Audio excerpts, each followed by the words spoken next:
السلام عليكم ورحمة الله وبركاته، يا رب تكونوا بخير. أهلا بيكم في فيديو جديد من فيديوهاتنا. الفيديو بتاعي النهاردة في الحقيقة مش بتاعي، أنا لقيته على الفيسبوك عجبني، فقلت لازم أنزله ليكم علشان تستفادوا منه زي ما أنا استفدت منه. تورتة بالفاكهة، تورتة فواكه بطريقة سلسة كده وسهلة، ممكن إن احنا نستفاد منه، نقتبس منه معلومة أو فكرة. هو جاب كيك اسفنجي، قطعه كده، او الاول ظبطه بالمقص مش بالسكينه. اكتشفت كمان حاجه اكتشفتها هي ان هي تظبيطه بالمقص بيكون اسهل. جاب بقى القرص الدوار ده بعد ما قطع الكيكه الاسفنجيه لثلاث شرايح. حط الاول حته من الكريم شانتيه، وبعد كده حط اول طبقه اللي هي اللمعه اللي فوق اللي بتكون فوق سطح الكيك، حطها اول طبقه تحت. بعد كده زوقها بالكريمه وعمل حرف مرتفع كده بالكريمه علشان يعني لما يحط الفاكهه في النص ما تقطعش من الجوانب. عمل اول طبقه بالمانجا، تاني طبقه هيعملها بنفس الطريقه برضو، حط كميه كريمه كبيره وعمل لها حرف مرتفع زي ما انتم شايفين كده، وهيحط بقى الفراوله في النص. هيحط كده عليها من فوق فراولة، وبعد كده هيسويها ويظبطها علشان لما يحط الطبقة اللي بعد كده تكون متساوية. السر في اللي بيساعده القرص الدوار ده، بيسهل عليه كتير. بدل ما هو يلف الصينية بقى زي ما احنا بنعمل كده، ده بلفها كده بتلف. ظهر ان هي يعني هي مخصصة للتورتات. بصراحة عجبتني خالص.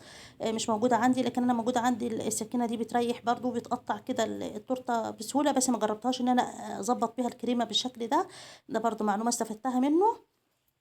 زي ما انتم شايفين كده بظبط بيها الكريمه، بحط الطبقه كده وبيسويها. طبعا بلف القرص زي ما انتم شايفين كده، ويحط الكريمه وايده ثابته، القرص هو اللي بيلف، فبتتوزع معاه بطريقه متساويه. وبيسوي برده بالسكينه اللي معاه، هيستخدمها على الناحيتين. هنا بيستخدم الناحيه اللي هي العاديه، بيسوي بيها بالشكل ده.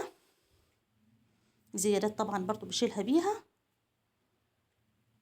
لحد لما تتظبط وتكون متساوية بالشكل ده. يعني بصراحة شغل محترف، هو أكيد دي صنعته هو، شغل محترفين، لكن ما يمنعش ان احنا برضو نستفاد او نقتبس معلومة نحاول ان احنا نقلده. هنا بيعملها بقى بالناحية المشرشرة بالشكل ده علشان يثبت عليها البلاستيك اللي هيحافظ على التورتية جوانبها كده علشان ما تتجرحش لو هيحطها في علبة. وكمان بتكون لها حرف مرتفع فيها كده، فهيحط عليها كمية كبيرة من الفاكهة اللي هو مستخدمها، المانجا بقى والفراولة زي ما انتم شايفين كده.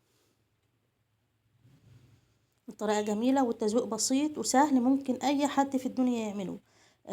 بصراحة عجبني خالص، عجبني شغله، فقلت ان انا انزل الفيديو حتى لو مش بتاعي. بس حبيت انزله علشان زي ما انا استفدت منه انتوا كمان تقدروا تستفادوا. لو عايزين بقى طريقة الكيك الاسفنجي، انا كنت عملته قبل كده في فيديو. كنت عاملاه قبل كده بفترة. هسيب لكم الرابط بتاعه في صندوق الوصف. تقدروا ان انتوا تعملوا كيك الاسفنجي ده على قد امكانياتنا، بامكانيات بسيطة قوي ومحدودة، وكمان هتطلع معاكم ناجحه. وزي ما قلت لكم في الفيديو، لو انتوا حابين تورتايه مرتفعه زي كده ممكن تضاعفوا الكميه. انا كنت عاملاها تورتايه كده على قدي، من غير ما اضاعف الكميه، بس كانت ناجحه وعجنتها حلوه قوي وسهله وبسيطه وعلى قد امكانياتنا. هنا كمل زواق التورتايه ببعض الفواكه المجففه زي ما انتوا شايفين كده، وبعض البسكوتات البسيطه خالص. هيعمل بقى فكرة حلوة خالص. هو تقريبا حط البلاستيك اللي في الجنب ده عشان كده زي ما انتوا شايفين كده، حط شريحة من البرتقال المجفف ولف عليها شريط زي كده. وكمان هيحط إضاءة، عارفين الإضاءة اللي احنا بنحطها في رمضان، هو حاططها كده على التورته من بره، فهتدي شكل جميل قوي. اتمنى الفكرة عجبتكم. لو عجبتكم يا ريت تدعموني باللايك والسبسكرايب عشان اوصلكم كل جديد. والسلام عليكم ورحمة الله وبركاته.